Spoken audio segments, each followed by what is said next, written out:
গুরুত্বপূর্ণ বছর। অনেকেই বলছিলেন যে অর্থনৈতিক সংকট মোকাবেলায় বর্তমান সরকারকে মানে অনেক প্রস্তুতি নিতে হবে। আমাদের প্রশ্ন, আপনি বর্তমান সরকারকে কতটা প্রস্তুত মনে করছেন সেই অর্থনৈতিক সংকটগুলি মোকাবেলায়? সংকটগুলির মধ্যে যদি আমরা মোটা দাগে কয়েকটির কথা উল্লেখ করি, সেটা হচ্ছে যে সর্বস্তরের দুর্নীতি, যেসব কথা আসলে সবাই কম বেশি আসলে স্বীকার করেছেন, ব্যাংক খাতে কেলেঙ্কারি, মেগা প্রজেক্টের কারণে বৈদেশিক ঋণের বোঝা, এসবের মধ্যে থেকে আসলে এই যে অর্থনৈতিক চ্যালেঞ্জ এবং সাধারণ মানুষের মূল্যস্ফীতি, জিনিসপত্রের দাম বেড়ে যাওয়া, কর্ম না থাকা, সেই সব ক্ষেত্রে এই চ্যালেঞ্জগুলি আসলে কিভাবে এই সরকার মোকাবেলা করতে কতটা প্রস্তুত? জনাব মান্নান। ধন্যবাদ জনাব মহিউদ্দিন এবং ধন্যবাদ ডক্টর রিপনকে আমার সঙ্গে যিনি আলোচনা যোগদান করেছেন। আমি উভয়কে আমার সম্মান জানাই। প্রথমে একটা কেভিয়াট বা একটা ডিসক্লেমার দেওয়া উচিত। আমি কথাগুলো বলবো আমার নিজের অবস্থান থেকে। আমি এখন আর সরকারের অভ্যন্তরে নই, মন্ত্রী নই, যেহেতু আমি সাংসদ অবশ্যই এবং দলেরও একজন কর্মী বাংলাদেশ আওয়ামী লীগের। তো আমি আমার ব্যক্তিগত অভিজ্ঞতা আর ব্যক্তিগত অবস্থান থেকে কথাটা বলবো। এটা সরকারের কোনো অবস্থান নয়। হবে আমি মনে করি যেখানে কোনো উল্টো পাল্টা কিছু হবে না। প্রথম যে বিষয়গুলো আপনি কয়েকটা বিষয় নিয়ে এসেছেন অত্যন্ত জনপ্রিয় এবং পরিচিত। করাপশন নিয়ে বলেছেন, দীর্ঘস্থায়ী একটা ব্যাধি সারা বিশ্বে, বিশেষ করে নিম্ন আয়ের দেশগুলোতে, আমাদের মতো প্রতিবেশী দেশ হোক কম বেশি, এটা একটা র্যাঙ্কিং করে আজকাল টিআই করে একটা র্যাঙ্কিং, ট্রান্সপারেন্সি ইন্টারন্যাশনাল। এই সম্বন্ধে আমার নিজস্ব কিছু মত আছে যে এগুলো করে আরো ফায়দার চেয়ে অফায়দা বেশি হয়।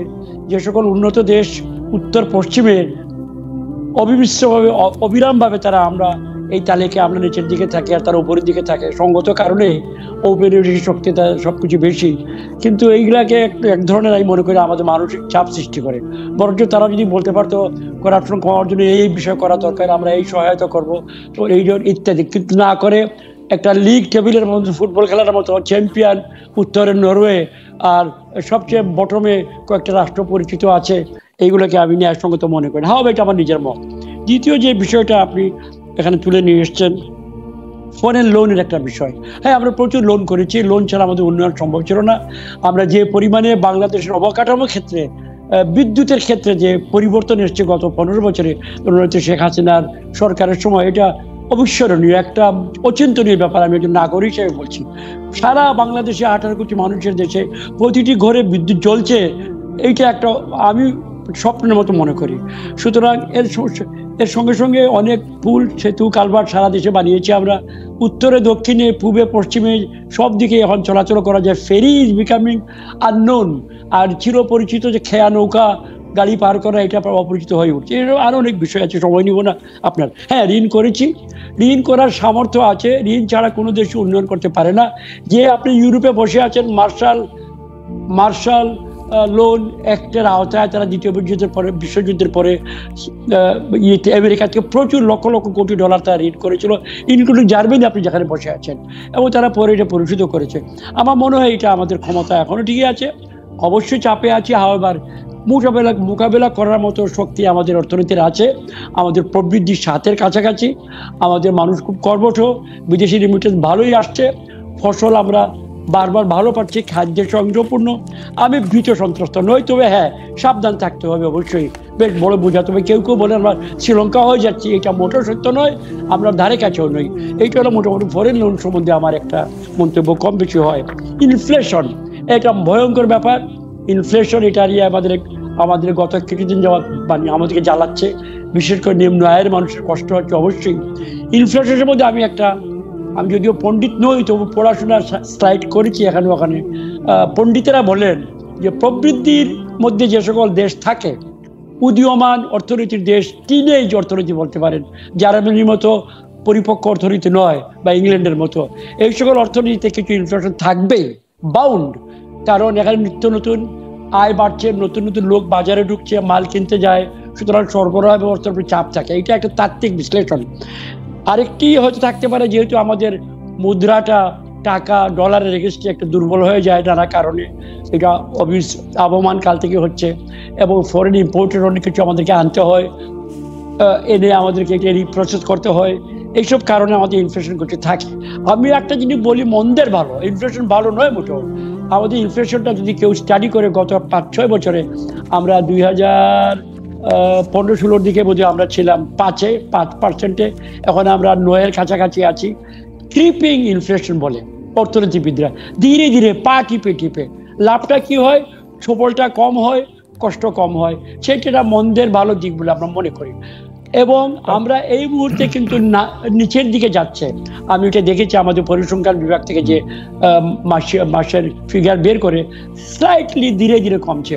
অর্থনীতিবিদরা বলে ইনফ্লেশন যদি ধীর গতিতে বাড়ে তাহলে খুবই ভালো, ধীর গতিতে কমলে আরো ভালো, স্টেবল একটা সিচুয়েশন তৈরি হয়। আমার মনে হয় আমাদের ইনফ্লেশন স্টেবল আছে। আর যেটা সরকার করেছে ক্রেডিট পাওয়ার মতো, সরকার কতগুলো কাজ করেছে নিম্ন আয়ের মানুষের জন্য। কম দামে চাল, ডাল, তেল, কয়েকটা অতি প্রয়োজনীয় খাদ্য সামগ্রী নিম্ন আয়ের মানুষের কষ্ট যাতে দেওয়া হয়, সরকার অবিশ্বাসকাল দিয়ে যাচ্ছে। 1 কোটি কার্ড, তার মানে 5 কোটি মানুষ ধরতে পারেন এই রেশনিং এর আওতায় আছে। প্রতি মাসে তারা সাশ্রয়ী মূল্যে, বাজার মূল্যের চেয়ে প্রায় অর্ধেক মূল্যে তারা চাল এবং এইসব পেঁয়াজ, রসুন যখন যেটা দরকার হয়, চাপে থাকে মাঝে মাঝে এইটা ওইটা, সরকার সরবরাহ করছে। এবং নানা ধরনের কর্মসূচি, কাজে বিনিময় খাদ্য ইত্যাদি ইত্যাদি। এইগুলোর ফলে আমি মনে করি ছবলটা দরিদ্র মানুষের উপরে কম পড়ছে। তবে এটা মন্দ, প্রতিনিয়ত এটা নিয়ে যুদ্ধ করার প্রয়োজন, আমরা তাই করছি। শেষ বিষয় আপনার আনএমপ্লয়মেন্ট, এটা একটা শিক্ষিত আনএমপ্লয়মেন্ট বেশি। তবে খেটে খাওয়া মজুর যারা দেশের বেশিরভাগ মানুষ, সে ধানেই হোক আর যুগেই হোক বা যে কোনো জায়গায় হোক বা সেবা খাতে হোক, খেটে খাওয়া মানুষের কাজের কিন্তু অভাব এই মুহূর্তে নাই। আমি একটা গ্রামীণ এলাকা প্রতিনিধিত্ব করি, আমার বাড়ির সম্পূর্ণ গ্রামে, আমার ভোটাররা সব গ্রামের মানুষ। আমি প্রতিনিয়ত যাই, তারা কিন্তু সবজি ক্ষেত, ধানের ক্ষেত, মাছ চাষ, নানা ধরনের কাজ, রিক্সা, ভ্যান, নৌকা চলাচল করা, কিছু রুজি করা, এইটা কিন্তু ভালোই পাচ্ছে আমার গ্রামের এলাকার লোকজন। ধন্যবাদ। আমার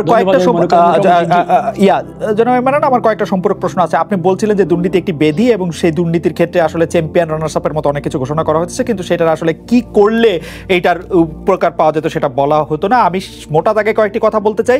সেটি হচ্ছে যে 2008 সালে আওয়ামী লীগ যখন ক্ষমতা আসছিল তখন বলেছিল যে মন্ত্রী এমপিদের সম্পদের হিসাব সবার জন্য উন্মুক্ত করা হবে, যেটি করা হয় নাই।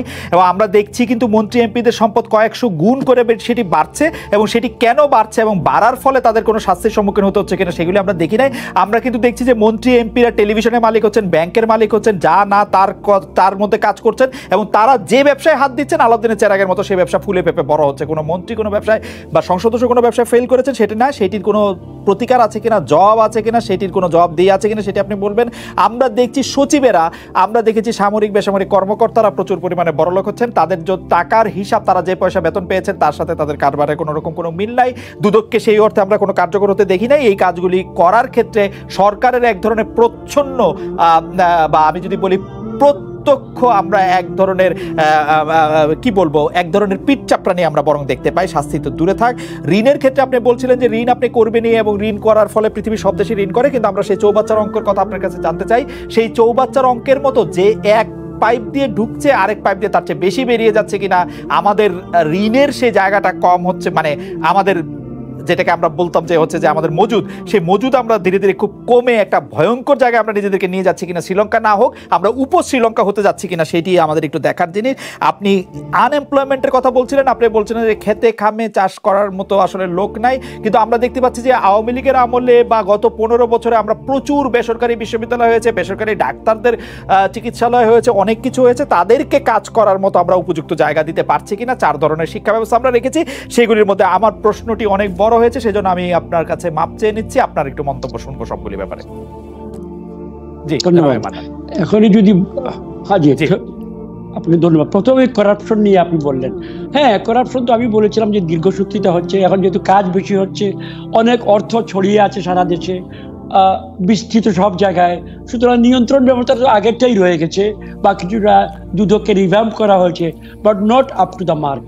আমি আপনাকে বলি, এইটা তো একটা, যেটা যেমন আমরা এন্টি মানি লন্ডারিং অ্যাক্ট বলে একটা জাতিসংঘে একটা এগ্রিমেন্ট হয়েছে সারা বিশ্বের রাষ্ট্রগুলো, এটা যদিও পশ্চিমারা অন্য উদ্দেশ্যে এটা এনেছিল জঙ্গিদেরকে ধরার জন্য, বাট আমরা এটাতে সামিল হয়েছি এবং এর মাধ্যমে আমরা যোগাযোগ করছি এবং সেখান থেকে সহায়তা নিচ্ছি। আমরা আমাদের বাংলাদেশ ব্যাংককে স্ট্রেংথেন করেছি, সেখানে ফাইন্যান্সিয়াল ইন্টেলিজেন্স ইউনিট নামে একটা ট্র্যাকিং করে আপনাকে আমাকে সকল নাগরিককে টাকা লেনদেনের ব্যাপারে সকল ক্ষেত্রে সফল হচ্ছে বলবো না, but they are doing a fairly good job.